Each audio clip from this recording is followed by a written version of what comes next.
మద్యం అక్రమ కేసులో కూటమి ప్రభుత్వంతో పాటు ఎల్లో మీడియా కుట్రలన్నీ బయటపడ్డాయన్నారు వైఎస్ఆర్సీపీ లీగల్ సెల్ రాష్ట్ర అధ్యక్షుడు మనోహర్ రెడ్డి.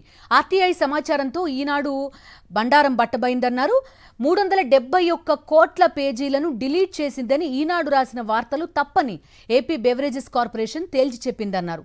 తప్పుడు వార్తలు రాయడంతో పాటు ప్రసారం చేసిన ఈనాడు వెంటనే క్షమాపణ చెప్పకపోతే న్యాయస్థానంతో పాటు ప్రెస్ కౌన్సిల్ ఆఫ్ ఇండియాకు ఫిర్యాదు చేస్తామన్నారు మనోహర్ రెడ్డి.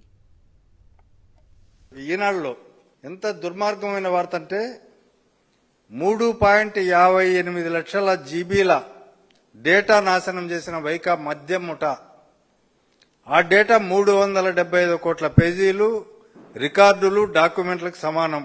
ఇది వాళ్ళు హెడ్డింగ్ పెట్టింది. ఒక ఆర్టీఐ సామాజిక కార్యకర్త ఏపీఎస్పీబీసీ వాళ్ళని అడిగితే వాళ్ళు సమాధానం ఏం చెప్పారంటే, ఇలాంటి డేటాను మేము చూడలేదు, అసలు ఇట్లాంటి డేటాను ఎరేజ్ చేసినట్టు గాని ఇవన్నీ కూడా మా రికార్డుల్లో లేవు చెప్పిన జవాబు. సిట్టు వాళ్ళ దర్యాప్తు తీరు, నిన్న ఛార్జ్ షీట్ ఫైల్ చేసిన తీరు, ఇలాంటి కట్టుకథలను ఆధారం చేసుకుని గాలెంతా పోగు చేసి దాంట్లో రాసినట్టే మనకు కనిపిస్తుంది. దాన్ని బేస్ చేసుకునే ఛార్జ్ షీట్ ఫైల్ చేసినట్టు ఉంది.